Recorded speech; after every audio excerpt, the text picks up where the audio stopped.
மகிழ்ச்சியோடும் உற்சாகத்தோடும் தொடங்கி இருக்கிற வாரியம் குன்னத்து குஞ்சு முகமது சாஹிபு அவர்களுடைய மலப்புரம் மாவட்டத்தில் நிலம்பூர் சட்டமன்ற தொகுதியினுடைய எஸ்டிபிஐ கட்சியின் வெற்றி வேட்பாளராக நிறுத்தப்பட்டிருக்கிற அல்ல வரவிருக்கிற ஜூன் மாதம் 19ஆம் தேதி நடைபெறவிருக்கிற நிலம்பூர் அசெம்பிளி மண்டலத்தினுடைய இடைத்தேர்தலில் வெற்றி பெற்று நிலம்பூர் அசெம்பிளி மண்டலத்தினுடைய எம்எல்ஏவாக பொறுப்பேற்க இருக்கிற நமது பாசத்திற்குரிய அன்பு சகோதரர் அட்வொகேட் சாதிக் நடுத்தோடி என்கிற சானார்த்திக்காக வேண்டி பலூன் சின்னத்தில் நீங்கள் எல்லோரும் உங்களது பொன்னான வாக்குகளை நீங்கள் செலுத்தி வெற்றி பெறச் செய்ய வேண்டும் என்கின்ற நோக்கத்தோடு இன்றைக்கு துவங்கி நடைபெற்று கொண்டிருக்கிற இந்த மாபெரும் பிரச்சார பொதுக்கூட்டத்திற்கு தலைமை ஏற்று வழி நடத்தி கொண்டிருக்கிற எஸ்டிபிஐ கட்சியினுடைய கேரள மாநிலத்தின் தலைவர் பாசத்திற்குரிய அன்பு சகோதரர் கேபி லத்தீப் சாஹிப் அவர்களே, சிபி லத்தீப் சாஹிப் அவர்களே, இங்கே வருகை தந்திருக்கிற அனைவரையும் வரவேற்று அமர்ந்திருக்கிற இந்த அசெம்பிளி மண்டலத்தினுடைய எலெக்ஷன் கமிட்டியினுடைய கன்வீனர் அன்பு சகோதரர் முஜீப் அவர்களே, எலெக்ஷன் கமிட்டியினுடைய சேர்மன் பெருமதிப்பிற்குரிய உஸ்மான் கருளாய் அவர்களே, இந்த நிகழ்வில் வாழ்த்துரையாற்றி அமர்ந்திருக்கிற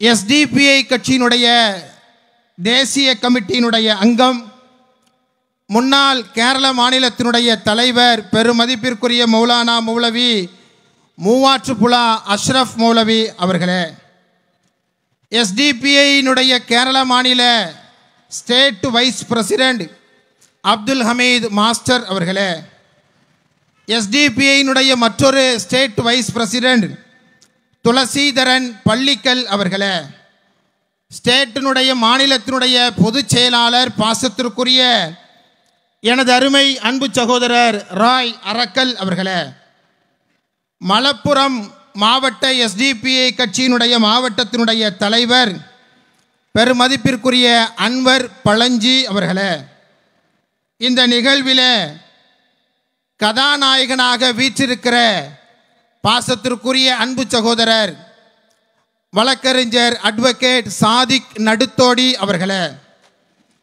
இந்த நிகழ்விற்கு வருகை தந்திருக்கிற அனைவருக்கும் நன்றி நவில்வதற்காக காத்து கொண்டிருக்கிற எலெக்ஷன் கமிட்டியினுடைய வைஸ் சேர்மன் பெருமதிப்பிற்குரிய கே முகமது பஷீர் அவர்களே, இந்த நிகழ்வில் கலந்து கொண்டிருக்கிற எஸ்டிபிஐ கட்சியினுடைய அனைத்து மட்டத்திலுமான மாநிலத்தினுடைய நிர்வாகிகளை, மலப்புரம் டிஸ்ட்ரிக்ட் கமிட்டியினுடைய நிர்வாகிகளை, நிலம்பூர் அசெம்பிளி கமிட்டியினுடைய நிர்வாகிகளை, இங்கே திரண்டிருக்கிற எனது அருமை எஸ்டிபிஐ கட்சியினுடைய எனது அருமை அன்பு சொந்தங்களே, சகோதரர்களே, சகோதரிகளே, வாக்காளர் பெருமக்களே, உங்கள் அனைவரின் மீதும் எல்லாம் வல்ல இறைவனுடைய சாந்தியும் சமாதானமும் இங்கே கூடியிருக்கிற நம் அனைவரின் மீதும் என்றென்றும் நின்று நிலவட்டுமாக என்று நான் பிரார்த்தனை செய்து என்னுடைய இந்த உரையினை நான் துவங்குகிறேன்.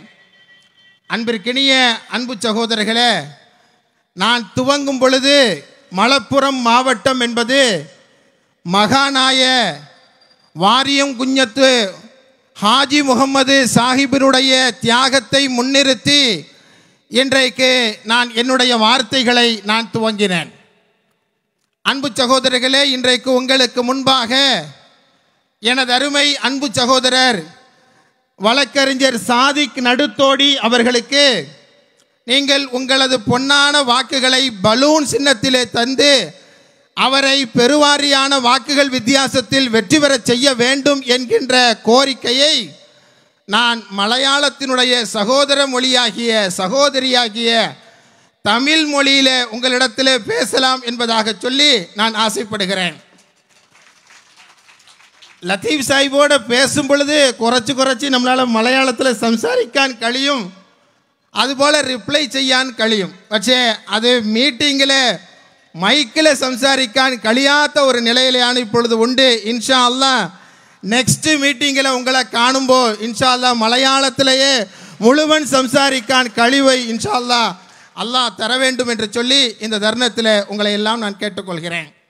அன்பு சகோதரர்களே, எல்லாருடைய முகமும் சிரித்த முகமாக இருக்கிறது.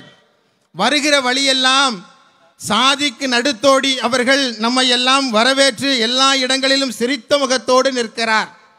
என்னை பொறுத்தவரை சாதிக்கு நடுத்தோடி இங்கே சானார்த்தியாக அல்ல, விஜயிப்பிச்ச ஒரு எம்எல்ஏ கேண்டிடேட்டாக இருக்கிறார். அவருக்கான ஒரு நிகழ்வை இன்றைக்கு நாம் நடத்துகிறோம் என்பதாக நான் மனதார ஆசைப்படுகிறேன். உங்களிடத்திலே ஒரு கோரிக்கையும் வைக்கிறேன். இன்ஷா அல்லாஹ் ஜூன் மாதம் 19ஆம் தேதி நடைபெறுகிற எலெக்ஷனுக்கு பின்னால் சாதிக்கு நடுத்தோடி அவர்கள் நிலம்பூர் மண்டலத்துடைய எம்எல்ஏவாக வெற்றி பெற்ற பின்பு நடக்கிற அந்த ரிசப்ஷன் பரிபாடியிலும் நீங்கள் வாழ்த்துரையாற்றுவதற்கு என்னை நீங்கள் அழைக்க வேண்டும் என்ற கோரிக்கையை இப்பொழுது நான் உங்களுக்கு முன்பாக வைக்கிறேன். இந்த கோரிக்கை ஏதோ மனிதர்கள் வைப்பதல்ல, மாறாக இது இறைவனை முன்னிறுத்தி இன்றைக்கு நம் முன்பாக இந்த கோரிக்கையை நான் முன்வைக்கிறேன். அன்பிற்கினிய அன்பு சொந்தங்களே, தமிழ்நாட்டிலிருந்து வருகை தந்திருக்கிறேன். எஸ்டிபிஐ கட்சி ஏதோ கேரளாவிலும் தமிழ்நாட்டிலும் மட்டும் இருக்கிற கட்சி அல்ல. இங்கே மலப்புரத்திலே நிலம்பூர் மண்டலத்திலே இருந்து எஸ்டிபிஐ என்று சொல்லி முழங்கினால் டெல்லியிலும் அதுபோல உத்தரப்பிரதேசத்திலும் மேற்கு வங்காளத்திலும் ஜிந்தாபாத் என்று முழங்குகிற வலுவானதொரு கட்சியாக பாசிச சங்கபரிவார்களுக்கு மட்டுமல்ல, இந்த நாட்டை பாதிக்கிற இந்துக்களை, முஸ்லீம்களை, கிறிஸ்தவர்களை, தாழ்த்தப்பட்ட எமது சொந்தங்களை பாதுகாப்பதற்காக வேண்டி எங்கள் நாட்டில் இருந்து உங்கள் நாட்டில் இன்றைக்கு ஹீரோவாக பார்க்கப்படுகிற வேடனை போல அத்தனை சக்திகளையும் வேட்டையாடுகிற ஒரு மாபெரும் ஜனநாயக அறவழியில் போராடுகிற ஒரு சக்தியாக எஸ்டிபிஐ கட்சி இன்றைக்கு நிற்கிறது. அன்பு சொந்தங்களே, இன்றைக்கு எஸ்டிபிஐ கட்சியின் சார்பிலே நிறுத்தப்பட்டிருக்கிற சாதிக்கு நடுத்தோடி அவர்களுடைய பெயரே அவர் இந்த அசம்பிளி மண்டலத்திற்கு மட்டுமல்ல, கேரளாவினுடைய வரவேற்கப்படுகிற கேரளாவினுடைய மகனாக இருக்கிறார் என்பது அவரது பெயரிலேயே இருக்கிறது. சாதிக் என்கிற அரபி நாமத்திற்கு சத்தியவான், உண்மையாளன் என்று அர்த்தம்.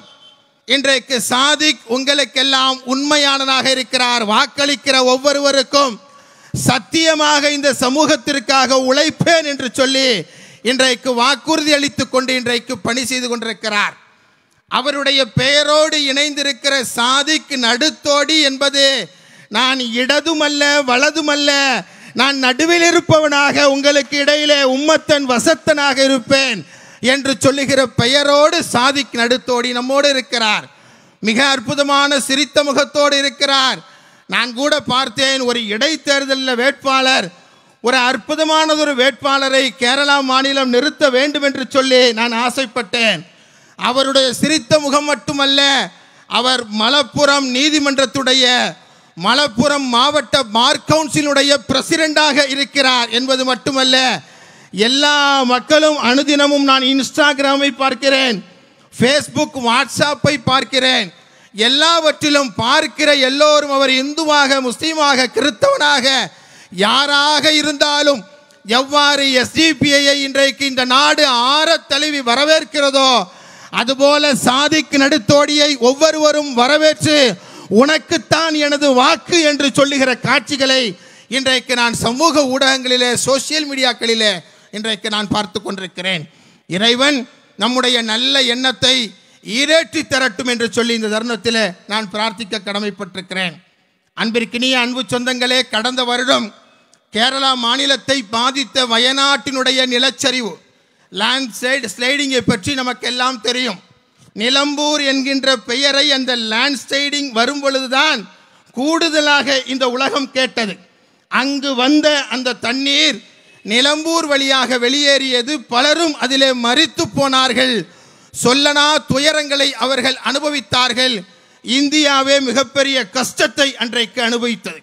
அது ஏதோ முண்டக்காயத்தோடு முடிந்து விடுவதல்ல, மாறாக ஒட்டுமொத்த இந்தியாவும் சேர்ந்து நிலம்பூர் மக்களிடத்திலும் வயநாட்டு மக்களிடத்திலும் கேரள மக்களிடத்தோடும் சேர்ந்து நாங்கள் உங்களோடு ஒன்றாக நிற்போம் என்று சொல்லி அதிலிருந்து அந்த மக்களை மீட்டெடுப்பதற்கான ஒரு மாபெரும் போராட்டத்தை நடத்தியது. அந்த தருணத்தில் ஆளுகிற இடதுபட்ச அரசுக்கு இணையாக அந்த வயநாட்டினுடைய பாதிப்பிலே மிகப்பெரிய அளவிலே தன்னுடைய உயிரை பற்றி அஞ்சாது அங்கு இருக்கிற மக்களை லேண்ட்ஸ்லைடிங்கில் இருந்து காப்பாற்றுவதற்காக ஒரு மாபெரும் படையை நடத்தியது எஸ்டிபிஐ என்பதை இந்த வரலாறும் இந்த நாடும் மறக்காது என்பதை நாம் புரிந்து கொள்ள வேண்டும். ஏதோ எஸ்டிபிஐ என்பது பெரு வெள்ளம் வரும் பொழுது, லேண்ட்ஸ்லைடிங் வரும் பொழுது மட்டும் தன்னுடைய தொண்டர்களை, செயல் வீரர்களை அனுப்பி அந்த மக்களை காக்கிற படை மட்டுமல்ல, மாறாக இந்த நாட்டிலே ஒரு மாபெரும் அரசியல் மாற்றம் உருவாவதற்காக வேண்டி ஜூன் மாதம் 21ஆம் தேதி 2009ஆம் வருடம் இந்த நாட்டிற்காக அர்ப்பணிக்கப்பட்ட 4 எழுத்து மந்திரம்தான் எஸ்டிபிஐ என்பதை தொடங்கிய காலம் முதற்கொண்டு இன்றைக்கு வரை களத்திலே நிரூபித்துக் கொண்டிருக்கிற எஸ்டிபிஐ தான் இன்றைக்கு ஒரு சாணார்த்தியாக நம்முடைய பாசத்திற்குரிய அன்பு சகோதரர் வழக்கறிஞர் சாதிக் நடுத்தோடி அவர்களை நம்முடைய வேட்பாளராக இன்றைக்கு நிறுத்தி இருக்கிறார். நான் எதற்காக சொல்லுகிறேன் என்று சொன்னால், ஒட்டுமொத்த இந்தியாவும் ஒட்டுமொத்த உலகமும் வயநாட்டிலிருந்து அந்த மக்கள் இந்த பாதிப்பிலிருந்து மீள வேண்டும் என்று சொல்லி போராடிய பொழுது நம்மை ஆண்டு கொண்டிருக்கிற மோடி அமித்ஷாவினுடைய அரசு கேரளாவினுடைய வயநாட்டிலிருந்து இந்த மக்கள் மீண்டுவிடக்கூடாது என்பதை தடுப்பதற்காக வேண்டி வெளிநாட்டிலிருந்து எந்த உதவியையும் வயநாட்டு மக்கள் பெறக்கூடாது என்று சொல்லி ஒரு தடை உத்தரவை ஒன்றிய மோடி அரசு பிறப்பித்தது. ஆனால் அதே மோடி அரசு மகாராஷ்டிராவிலே இதுபோல ஒரு வெள்ளம் வந்த பொழுது, இதுபோல ஒரு டிசாஸ்டர் வந்த பொழுது உலகத்தினுடைய எந்த நாடுகளிலும் இருந்தும் கூட அவர்கள் ரிலீஃபை, நிவாரண உதவியை பெறலாம் என்கிற உத்தரவை பிறப்பித்தது என்று சொன்னால், ஒன்றிய அரசிலே ஆண்டு கொண்டிருக்கிற மோடிக்கும் ஒன்றிய அரசிலே உள்துறை அமைச்சராக இருக்கிற அமித்ஷா சங்கபரிவார கூட்டங்களுக்கும் தமிழ்நாடு கேரளா என்று சொன்னால் வேப்பங்காயாக கசக்கிறது என்பதுதான் அவர்களுடைய செயல்பாட்டிலிருந்து நம்மால் புரிந்து கொள்ள முடிகிறது. தமிழ்நாடு கேரளா என்று சொன்னாலே மோடியும் அமித்ஷாவும் மோடி சொல்லி காட்டுகிறார், நான் 56 இன்ச்சு மார்பை கொண்டவன் என்று சொல்லுகிறார். அப்பொழுதே நாங்கள் எல்லாம் தமிழ்நாட்டிலே சொல்லி காட்டினோம், 56 மார்பு இருப்பதிலே, செஸ்ட் இருப்பதிலே ஒன்றும் வித்தியாசம் இல்லை, பெரிய ஆச்சரியம் இல்லை. ஆனால் ஒரு கைப்பிடி அளவுக்கு இதயம் இருக்க வேண்டும், ஹார்ட் இருக்க வேண்டும் என்று சொன்னோம். அந்த ஹார்ட் இல்லை என்பதைத்தான் இன்றைக்கு வயநாட்டிலே பாதிக்கப்பட்ட மக்களுக்காக வேண்டி வெளிநாட்டில் எந்த உதவியையும் கேரளா பெறக்கூடாது என்கிற தடை உத்தரவு அதற்காகத்தான் பிறப்பிக்கப்பட்டது. இந்த இடத்திலே நீங்கள் எல்லாம் என்னை பார்த்து கேட்பது தெரிகிறது, எந்த காலத்தில் ஐயா நீங்கள் இருக்கிறீர்கள்? எஸ்டிபிஐ கட்சியினுடைய உறுப்பினராக, தலைவராக இருக்கிறீர்கள். ஆனால் மோடி அமித்ஷா இந்த நாட்டு மக்களுக்கு, அதிலும் கேரளா தமிழ்நாட்டிற்கு நன்மை செய்யவில்லையே என்று சொல்லி நீங்கள் ஏங்குவது எங்களுக்கு ஆச்சரியமாக இருக்கிறது என்று நீங்கள் சொல்வது எனக்கு புரிகிறது. கேரளாவிலே, மலப்புரத்திலே, நிலம்பூரிலே நீங்கள் நின்று கொண்டு மோடியும் அமித்ஷாவும் எங்களுக்கு நியாயம் செய்யவில்லை என்று பேசுவது ஆச்சரியமாக இருக்கிறது என்று சொல்லுவது எனக்கு புரிகிறது. ஆனால் அதே ஆச்சரியம் கேரளாவை ஆளுகிற இடதுபட்ச முன்னணி ஏன் அதனை தடுக்கவில்லை? மோடி அரசுக்கு எதிராக எஸ்டிபிஐ இன்றைக்கு நடத்துகிற இந்த சமரத்திற்கு இணையாக மிகப்பெரிய சமரத்தை நடத்த வேண்டிய இடது முன்னணி அரசு ஏன் அதனை செய்யவில்லை என்கிற கேள்வியை இன்றைக்கு நாங்கள் முன்வைக்கிறோம். அதான் மிக முக்கியமானது. அதுதான் மிக முக்கியமானது. கேரளாவை ஆளுகிற பினராயினுடைய அரசு பாசிச சங்கபரிவார்களுக்கு எதிராக, அவர்களுடைய அந்த நடவடிக்கைகளுக்கு எதிராக ஏன் இத்தனை வீரியமான மக்கள் திரள் போராட்டங்களை, ப்ரொட்டஸ்டை நடத்தவில்லை, ராலியை நடத்தவில்லை, ஜாதாக்களை நடத்தவில்லை என்று சொல்லி ஒரு கேள்வியை இந்த பொதுக்கூட்டத்தின் வாயிலாக இந்த அரசிற்கு நாங்கள் முன்வைக்கிறோம். அதுதான் புரிந்து கொள்ள வேண்டியது. நீங்கள் வந்திருக்கிற எல்லோரும் கேட்கிற கேள்வி, ஓகே, நாங்கள் யாருக்கு வாக்களிக்க வேண்டும்? சாதிக் நடுத்தோடிக்கு வாக்களிக்க வேண்டும். என்ன சின்னத்திலே நாங்கள் வாக்களிக்க வேண்டும்? பலூன் சின்னத்திலே நாங்கள் வாக்களிக்க வேண்டும். என்றைக்கு நாங்கள் வாக்களிக்க வேண்டும்? ஜூன் மாதம் 19ஆம் தேதி நாங்கள் வாக்களிக்க வேண்டும் என்பதெல்லாம் நமக்கு சொல்லுகிறது, புரிகிறது. ஆனால் ஏன் இவர்களுக்கு வாக்களிக்க வேண்டும் என்று புரிந்து கொள்வதோடு சேர்ந்து, ஏன் நாம் இடதுபட்ச வலதுபட்ச முன்னணிக்கு நாம் வாக்களிக்க கூடாது, அதனுடைய வேட்பாளர்களுக்கு சானார்த்திகளுக்கு வாக்களிக்க கூடாது என்பதை தமிழ்நாட்டிலே இருந்து வந்து உங்களுக்கு நான் சொல்ல வேண்டும் என்கின்ற அவசியமில்லை. ஆனாலும் கூட தெளிவாக இந்த நிலம்பூர் சட்டமன்ற தேர்தலோடு நாம் எல்லோரும் புரிந்து கொள்ள வேண்டிய கடமை இருக்கிறது. அன்பு சொந்தங்களே, நிலம்பூர் சட்டமன்ற தொகுதியை பொறுத்தவரை இது இடைத்தேர்தலாக இருக்கலாம். ஆனால் எஸ்டிபிஐயை பொறுத்தவரை, கேரள மாநிலத்துடைய என்னுடைய அன்பிற்குரிய சகோதரர் சகோதரிகளை பொறுத்தவரை, நிலம்பூர் மண்டலத்திலிருந்து உருவாக்குகிற மாற்றம் இந்தியாவிலே ஒரு மாபெரும் செய்தியை சொல்லுகிற மாற்றமாக இந்த இடைத்தேர்தலில் இருந்து அது மலர வேண்டும் என்று சொல்லி இன்றைக்கு நாம் விரும்புகிறோம். ஏன் அப்படி சொல்லுகிறோம்? 4 ஆண்டு அல்ல, 9 ஆண்டுகளாக இந்த கேரளாவை ஆண்டு கொண்டிருக்கிற இடதுபட்ச முன்னணி இங்கே கேரளாவில் வாழுகிற மக்களுக்கு எதனை செய்துகிறது? எதை அவர்கள் செய்திருக்கிறார்கள்?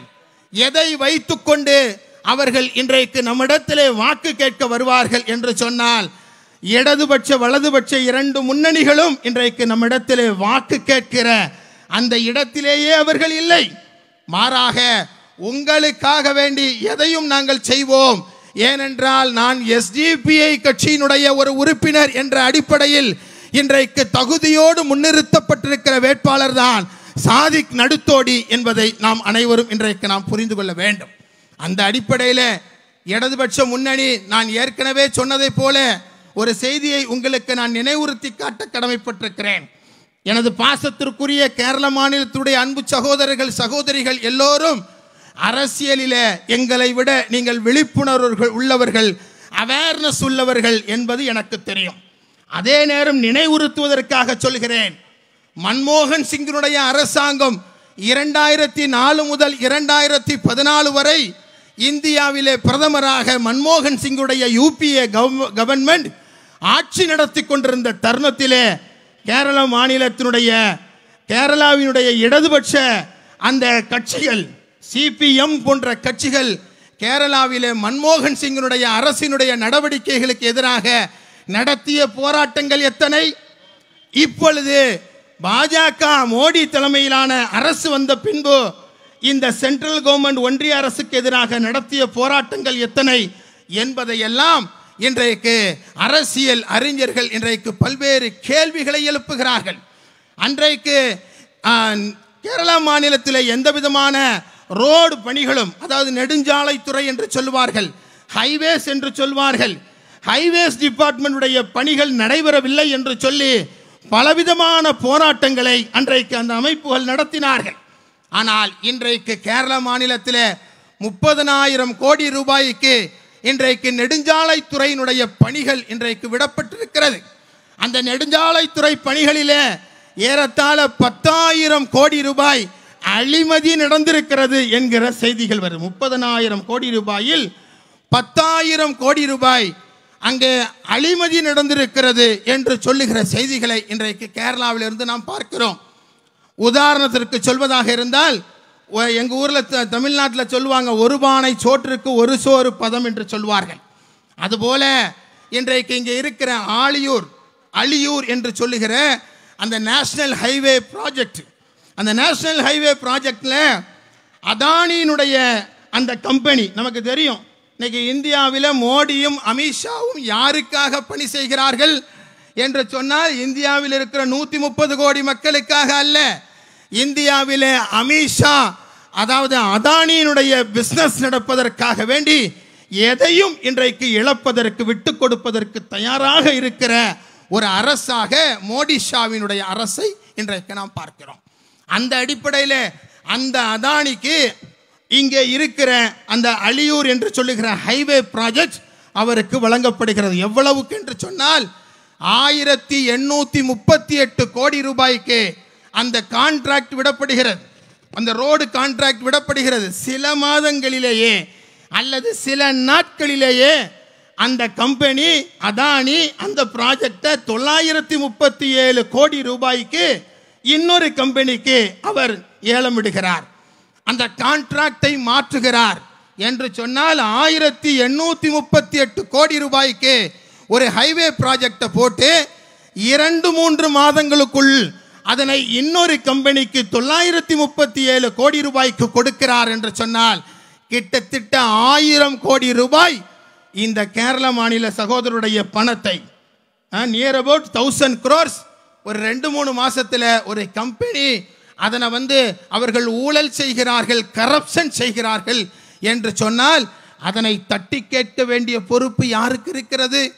இங்கே நம்மை ஆளுகிற இடதுபட்ச முன்னணிக்கு இருக்கிறது. ஆனால் இதுவரை அவர்கள் வாயை திறக்கவில்லை. எனவேதான் நான் என்னுடைய பேச்சினுடைய சுருக்கத்தில் ஒரு விஷயத்தை, இங்கே ஆளுகிற இடதுபட்ச முன்னணி பினராயினுடைய கவர்மெண்ட்டை நான் CCC கவர்மெண்ட் என்று சொல்லுகிறேன். இது ஒரு CCC கவர்மெண்ட் என்று சொன்னால் இது கரப்ஷன், கம்யூனல் கரப்ஷன், முழுக்க முழுக்க அழிமதி அரசாக இந்த அரசு இன்றைக்கு இருக்கிறது. இரண்டாவதாக கம்யூனல், எங்கு பார்த்தாலும் மத ரீதியிலான பிரச்சனைக்கு தூபம் போடுபவர்களாக இன்றைக்கு சிபிஎம்னுடைய இந்த அரசு இருக்கிறது. மூன்றாவதாக நாங்கள் எல்லாம் எங்கள் ஊரில் சொல்லுவோம், தகரம் கண்டுபிடிப்பதற்கு முன்பே உண்டியல் கண்டுபிடித்தவர்கள் என்று சொன்னவர்கள் இன்றைக்கு கார்ப்பரேட்டுகளோடு இன்றைக்கு எல்லா வகையிலும் இன்றைக்கு ஒத்து போகிற கார்ப்பரேட் சார்பு அரசாக இந்த அரசு இருக்கிறது. எனவேதான் கம்யூனல், கரப்ஷன், கார்ப்பரேட் சார்பு என்கின்ற 3 வகையிலான CCC என்று சொல்லுகிற அரசாக இந்த அரசு இருக்கிறது என்று நாங்கள் தொடர்ந்து சொல்லுகிறோம். நாளைய நம்முடைய வெற்றி வேட்பாளராக இந்த கூட்டத்திற்கு வருகை தந்திருக்கிற நமது அன்பு சகோதரர் சாதிக் நடுத்தோடி அவர்களை இந்த கூட்டத்திற்கு வருக வருகவென வரவேற்றுக் கொள்கிறோம்.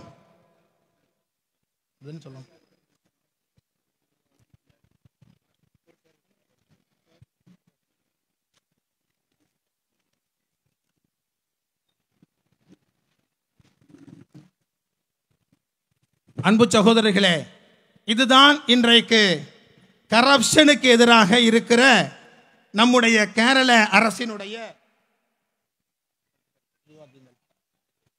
நிலையாக இன்றைக்கு நம்மால் பார்க்க முடிகிறது. அதுபோல இன்றைக்கு நான் பேசிக்கொண்டிருக்கிற இந்த மலப்புரம் மாவட்டம் என்பது உண்மையிலேயே சிறுபான்மை முஸ்லிம் மக்கள் அதிகமாக வாழுகிற ஒரு மாவட்டம்.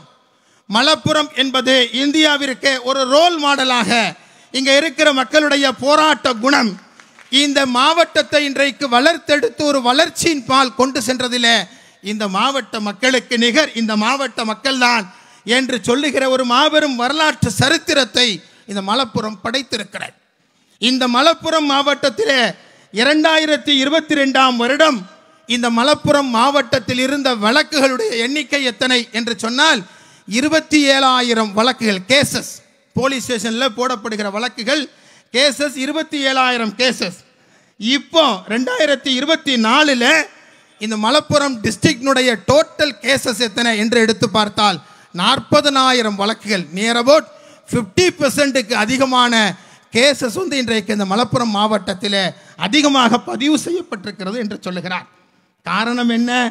இங்கே இருக்கிற காவல்துறை அதிகாரிகள் தவறு செய்து விட்டார்களா, அல்லது இங்கு இருக்கிற மலப்புரத்துடைய சொந்தங்கள் தொடர்ந்து தவறு செய்கிறார்கள் என்று ஒரு செய்தியை திணிக்க பார்க்கிறார்களா என்று சொன்னால், இங்கு இருக்கிற மலப்புரம் மாவட்டத்தினுடைய மக்கள் அதிகமாக குற்றச் செயலில் ஈடுபடுகிறார்கள் என்கிற ஒரு செய்தியை இந்த பொது சமூகத்திற்கு தர வேண்டும் என்று சொல்லி விரும்புவது யாருடைய அரசு? மோடியினுடைய அரசோ, குஜராத் அரசோ, உத்தரப்பிரதேசத்துடைய யோகியினுடைய அரசு அல்ல.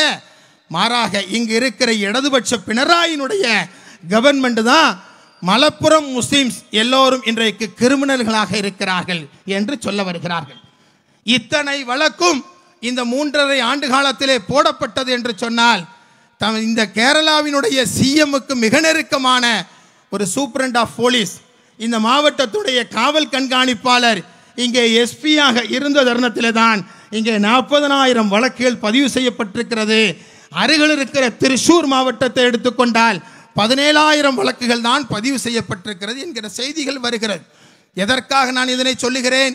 மலப்புரம் மாவட்டத்தை பொறுத்தவரை இன்றைக்கு இங்கே இருக்கிற பள்ளி ஸ்கூல்ஸாக இருக்கலாம், மெடிக்கல் காலேஜஸாக இருக்கலாம், இங்கே இருக்கிற பஸ் ஸ்டாண்டாக இருக்கலாம், சர்வீஸ் ஸ்கீம்ஸாக இருக்கலாம், அத்தனையும் இந்த மாவட்டத்துடைய மக்கள் வெளிநாடுகளுக்கு தங்களது குட்டிகளை குட்டிகளை எல்லாம் விட்டு வெளிநாட்டிலே போய் சேர்த்த காசின் மூலமாக சொந்த காலில் நின்று உருவாக்கியதுதான் இன்றைக்கு மலப்புரம் மாவட்டத்துடைய வளர்ச்சி.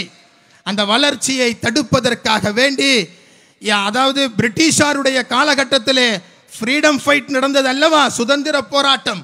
அந்த காலகட்டத்திலே மலப்புரத்திற்கென்று ஒரு சில ஸ்பெஷல் ஆக்ட்ஸ் வந்து இருந்தது, ஸ்பெஷல் சட்டங்கள் இருந்தது.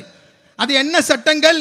அந்த சட்டங்கள் பிரிட்டிஷுக்கு எதிராக இங்கிருந்து வாரியங்குன்னத்து முகமது ஹாஜி சாஹிப் அவர்களுடைய அது போன்ற போராட்டக்காரர்கள் மலப்புரத்திலிருந்து உருவாகிவிடக் கூடாது என்பதற்காக வேண்டி பல சட்டங்களை போட்டு வைத்திருந்தார்கள். அந்த சட்டத்தை மீண்டும் மலப்புரத்தில் கொண்டு வர வேண்டும் என்கின்ற மறைமுகமான துடிப்பு தான் இன்றைக்கு மலப்புரத்தில் இத்தனை வழக்குகள் இந்த இடதுபட்ச அரசால் போடப்பட்டிருக்கிறது என்று சொல்லுகிறார். இதுவெல்லாம் நமக்கு ஒரு மிகப்பெரிய கவலையை தருகிறது. இன்றைக்கு மலப்புரத்தில் இருக்கிற நமது சிறுபான்மை சொந்தங்களுக்கு பாஸ்போர்ட் வழங்கப்படுவதில்லை. ஆயிரக்கணக்கான இளைஞர்கள் இன்றைக்கு பாஸ்போர்ட் இணை செய்யப்பட்டிருக்கிறார்கள் என்கிற செய்தியின் மூலமாக வெளிநாட்டிற்கு சென்று விடக்கூடாது, பொருளாதாரத்தை சேர்த்து விடக்கூடாது, இருக்கிற சொத்துக்கள் அத்தனையும் அவர்கள் விட்டுவிட வேண்டும். அவர்கள் வக்ஃபு வாரிய சட்டத்தை கொண்டு வருவதன் மூலமாக இங்கே வாழுகிற சிறுபான்மை மக்களை எவ்வாறு அவர்கள் அனாதைகளாக்க முயற்சிக்கிறார்களோ அதுபோல மலப்புரத்தினுடைய சொந்தங்கள் அவர்கள் சொத்துக்கள் ஏதுமின்றி ஏதிலிகளாக மாற வேண்டும் என்று சொல்லி இந்த இடதுபட்ச அரசு விரும்புகிறது என்கிற செய்தியை சொல்லி காட்டுகிறார். இதன் காரணமாக சிவப்பும் காவியும் இங்கே எவ்வளவு இங்கே புகுந்து இங்கே இருக்கிற மக்களுடைய சொத்துக்களை வேட்டையாட முடியுமோ அத்தனையும் வேட்டையாட வேண்டும் என்று ஆசைப்படுகிறார். நான் கேட்கிறேன், எனக்கு முன்பாக நிற்கிற நிலம்பூர் சட்டமன்ற தொகுதியினுடைய எனதருமை வாக்காளர் சொந்தங்களை பார்த்து கேட்கிறேன், எனதருமை ஓட்டர்ஸை பார்த்து கேட்கிறேன், மலப்புரத்தினுடைய பாரம்பரியம் இங்கே பாதுகாக்கப்பட வேண்டுமா வேண்டாமா என்று சொன்னால் வேண்டும், வேண்டும் என்று சொன்னால் நமக்கு சாதிக் நடுத்தோடி அவர்கள் இந்த கேரள மாநில அசெம்பிளிக்குள் அவர் எம்எல்ஏவாக நுழைய வேண்டும் என்பதை இந்த தருணத்தில் நாம் உறுதி எடுத்துக் கொள்ள வேண்டும். யார் எனக்காக பேசுவார்? இன்றைக்கு யூடிஎஃப்பிலும் எல்டிஎஃப்பிலும் நிறுத்தப்பட்டிருக்க வேட்பாளர்கள் நமக்காக பேசுவார்களா? சானார்த்திகள். யூடிஎஃப்பினுடைய வேட்பாளர் இந்த சிறுபான்மை முஸ்லீம் சொசைட்டியை டெரரிஸாக சித்தரித்து சினிமா படம் எடுத்தவர் தானே. இன்றைக்கு வரை இந்த முஸ்லீம் சமூகத்தின் மீது அவருக்கு ஏதாவது கரிசனம் இருக்கிறதா? அதே போல நீங்கள் எல்டிஎஃப்பினுடைய வேட்பாளரை நீங்கள் கணக்கிலேயே எடுக்க மாட்டீர்கள் என்று எனக்கு தெரியும். ஏன்? இன்றைக்கு நம்மை அனாதைகளாக மாற்றுவதற்காக முயற்சி செய்கிற ஒரு அரசாங்கத்தினுடைய பின்னணியிலிருந்து வருகிற ஒருவருக்கு ஒருபொழுதும் நாம் வாக்களிக்க மாட்டோம். ஆனால் இடது வேண்டாம் வலது, வலது வேண்டாம் இடது என்று எத்தனை காலம் நாம் இன்றைக்கு இந்த கேரள அரசியலை நகர்த்தப் போகிறோம். எனவேதான் நாங்கள் இடதும் வேண்டாம் வலதும் வேண்டாம், சாதிக்கு நடுத்தோடி மட்டும் நமக்கு போதும் என்று சொல்லி ஒரு நடுத்தோடியை, ஒரு சென்ட்ரிஸ்டை இன்றைக்கு வேட்பாளராக நிறுத்தி இருக்கிறோம். நீங்கள் எல்லாம் கேட்கிறீர்கள், ஓகே, சாதிக் நடுத்தோடி வந்தால் எங்களுக்கு என்ன தருவார்? அப்படி ஒரு கேள்வி எல்லா இடத்துலையும் உண்டு. நானும் கேண்டிடேட்டாக நிற்கும் பொழுதும் முபாரக் நல்ல பேசுகிறார், ஓகே, நல்ல வேட்பாளராக இருக்கிறார், ஓகே, எங்களுக்கு நீங்கள் என்ன தருவீர்கள்? திமுக இவ்வளவு தந்தது, பிஜேபி இவ்வளவு தந்தது, அவர் இவ்வளவு தந்தார், பணம் கொடுத்தார், மோதிரம் தந்தார், சங்கிலி கொடுத்தார், மூக்குத்தி கொடுத்தார் என்று சொல்லி என்னிடத்திலே கேட்டார்கள். நான் அப்பொழுது சொன்னேன், முபாரக்கிற்கு தருவதற்கு ஒன்றுமில்லை, உங்களுக்காக உழைப்பதற்கு எனது வாழ்நாளை தருவதற்கு நான் தயாராக இருக்கிறேன். அதுபோல சாதிக்கு நடுத்தோடி வந்தால் நமக்கு வர வேண்டும் என்பதற்காக ஓட்டுக்கு காசு கொடுப்பது கேரளாவிலே இல்லை. ஆனால் எந்த விதமான லஞ்சமும் லாவண்யமும் இல்லாமல் உங்களது ஓட்டுக்களை நீங்கள் சாதிக்கு நடுத்தோடி அவர்களுக்கு தந்தால் உங்களது குரலாக திருவேண்ட்ரம் சட்டமன்றத்தில் உங்களது குரலாக அவர் ஒலிப்பார், உங்களில் ஒருவராக அவர் இருப்பார் என்பதை மட்டும் எங்களால் இன்றைக்கு அறுதிட்டு சொல்ல முடியும். எனவே நீங்கள் இந்த வேட்பாளரை ஆதரியுங்கள், எனவே இந்த கேண்டிடேட்டை, இந்த சானார்த்தியை நீங்கள் ஆதரியுங்கள். நமக்கான குரல் என்றைக்கு சட்டமன்றத்திலே வரப்போகிறது என்று நான் கேட்கிறேன். நமக்கான குரல் எப்பொழுது வரப்போகிறது? காலம் காலமாக எல்டிஎஃப்பும் யூடிஎஃப்ஐ மட்டும் நம்பி நம்மை இன்றைக்கு பின்னடைவிற்கு தள்ளிவிட்டிருக்கிற இந்த சூழலில் இருந்து நம்மை நாம் பாதுகாக்க வேண்டும் என்று சொன்னால் சாதிக்கு நடுத்தோடி போன்றவர்கள் நமக்கு அவசியமாக இருக்கிறார்கள் என்பதை நாம் புரிந்து கொள்ள வேண்டும். கேரளா மலப்புரத்தை பொறுத்தவரை, நிலம்பூரை பொறுத்தவரை நான் சொல்லி காட்டிய செய்திகள் எல்லாம் சிறுபான்மை முஸ்லீம் சொசைட்டியை, மைனாரிட்டியை பாதிக்கிற விஷயங்களைத்தானே சொல்லியிருக்கிறீர்கள். எனவே சாதிக் நடுத்தோடி அவர்கள் எம்எல்ஏவாக மாறினால் முஸ்லீம்களுக்கு மட்டும்தான் எல்லாம் செய்வாரா என்று நீங்கள் கேட்க வேண்டாம். இந்த நிலம்பூரினுடைய அந்த கலெக்டர், சப் கலெக்டர் ஆஃபீஸை ஏறத்தாழ 1 இயருக்கு முன்பு இங்கு இருக்கிற நிலம்பூரினுடைய பழங்குடியின மக்கள், ட்ரைப்ஸ் என்று சொல்வார்கள், ஷெட்யூல்ட் ட்ரைப்ஸ் என்று சொல்வார்கள், அவர்கள் முற்றுகையிட்டார்கள். என்ன காரணத்திற்காக முற்றுகையிட்டார்கள் என்று சொன்னால் வேறு ஒன்றும் இல்லை, நாங்கள் வீட்டில் வந்தால் உறங்கவும், நாங்கள் இறந்தால் எங்களை புதைக்கவும் எங்களுக்கு நிலம் வேண்டும் என்று கேட்டார்கள். யாருடைய அரசிலே கேட்கிறார்கள்? நாங்கள் தான் பாட்டாளியினுடைய கவர்மெண்ட் என்று சொல்லுகிற அந்த அரசிடத்திலே கேட்டார்கள். பழங்குடியின மக்கள் நம்மை போல் எல்லாம் இருப்பவர்கள் அல்ல, அவர்களிடத்திலே ஒன்றும் கிடையாது, உழைக்கிற சக்தியை தவிர வேறு ஒன்றுமற்ற அந்த உழைப்பு சக்திகள் கேட்டார்கள். நாங்கள் வீட்டிற்கு வந்தால் உறங்கவும், நாங்கள் இரவானால் உறங்கவும், இறந்து விட்டால் புதைக்கவும் எங்களுக்கு இடம் தாருங்கள் என்று கேட்டார்கள். இதே பினராயினுடைய கவர்மெண்ட் அவர்களுக்கு 1 வருஷமாச்சு, நாங்கள் உங்களுக்கு நிலம் தருவோம் என்று சொன்னார்கள். இதுவரைக்கும் தரவில்லை. இதுவரை அந்த பழங்குடியின சொந்தங்களை ஏமாற்றிக் கொண்டிருக்கிறார்கள். ஆனால் இன்றைக்கு வரை அந்த போராட்டம் துவங்கி, அந்த புரொட்டஸ்ட் துவங்கிய காலத்திலிருந்து இதுவரை அந்த ஷெட்யூல்டு ட்ரைப்ஸ் என்று சொல்லுகிற பழங்குடியின மக்களோடு இன்றைக்கு வரை போராட்ட களத்தில் நிற்கிற ஒரே அரசியல் கட்சி எஸ்டிபிஐ கட்சி. இன்றைக்கு வரை அவர்களுக்காக நாம் போராடி கொண்டிருக்கிறோம். எதுவும் இல்லாமல் போராடுகிறோம். கொஞ்சம் அதிகாரம் கிடைத்தால் இன்னும் வேகமாக போராடலாம், இன்னும் வேகமாக உத்தரவிடலாம் என்கிற இடத்தில்தான் இன்றைக்கு எஸ்டிபிஐ கட்சி போராடி கொண்டிருக்கிறது. உங்களை பார்க்கும் பொழுது என்ன சொல்வார்கள்? மோடி அரசு வந்து விட்டது, அமித்ஷா வந்துவிட்டார், வக்ஃப் ஆக்ட் வந்துவிட்டது, சிஏஏ என்பிஆர் என்ஆர்சி வந்துவிட்டது, மைனாரிட்டி முஸ்லிம்ஸ் நீங்கள் இப்பொழுது எங்களை மட்டும்தான் ஆதரிக்க வேண்டும் என்று சொல்லி வருவார்களா? இல்லையா? வருவார்கள். அவர்கள் எல்லாம் உண்மையிலேயே பாசிச சங்க பரிவாரத்தினுடைய ஆழத்தை உணராதவர்களாக இருக்கிறார்கள். இந்த இந்தியா இப்பொழுது எதிர்கொண்டிருப்பது மிக மோசமான ஒரு ஆபத்தான பாசிச சூழலை எதிர்கொண்டு நிற்கிறது. உலகத்திலே வேற எந்த நாட்டிலும் இவ்வளவு ஒரு ஆபத்து இருக்குமா என்று தெரியாத அளவிற்கு உயிரோடு உள்ள மனிதர்களை அடித்து கொலை செய்கிற நாடாக இந்த நாடு இருக்கிறது. ஃப்ரிட்ஜில் மாட்டுக்கறி வைத்திருந்தார் என்று சொல்லி அடித்து கொலை செய்கிற நாடாக இருக்கிறது. இந்தியாவிலே எந்த விதமான வளர்ச்சியும் இல்லை, விகசனமும் இல்லை. இன்று வரை அன்றைக்கு முபாரக் எப்படி இருந்தானோ இன்றைக்கும் அப்படியே தான் இருக்கிறார். ஆனால் மோடியும் அமித்ஷாவும் அதானியும் அம்பானியும் பல கோடி கணக்கான பணத்தில் இன்றைக்கு உழன்று கொண்டிருக்கிறார். நமக்கு எந்த வளர்ச்சியும் இல்லை, என்னுடைய குழந்தைகளுக்கு எந்த படிப்பும் இல்லை. என் சொந்த காசில் நான் போய் பாலைவனத்தில் நான் சிந்தி சம்பாதிக்கிற, ரத்தம் சிந்தி சம்பாதிக்கிற பணத்தில் மட்டும்தான் என்னுடைய குழந்தையை நான் டாக்டர் ஆக்க முடியும், என்ஜினியர் ஆக்க முடியும், ஐஏஎஸ் ஐபிஎஸ் ஆக்க முடியும். கவர்மெண்ட் எந்த ஒத்துழைப்பும் எனக்கு தராது என்று சொன்னால் இது போன்ற ஏமாற்றுத்தனங்களிலிருந்து நாம் எல்லாம் அதிலிருந்து படிப்பினை கொள்ள வேண்டும் என்பதற்காகத்தான் எஸ்டிபிஐ கட்சி நிலம்பூர் அசம்பிளி பை எலெக்ஷன் இன்னும் 8 months அல்லது ஒரு 10 மாதம் தான் இருக்கும் தேர்தலுக்கு, எலெக்ஷனுக்கு, ஜெனரல் எலெக்ஷனுக்கு.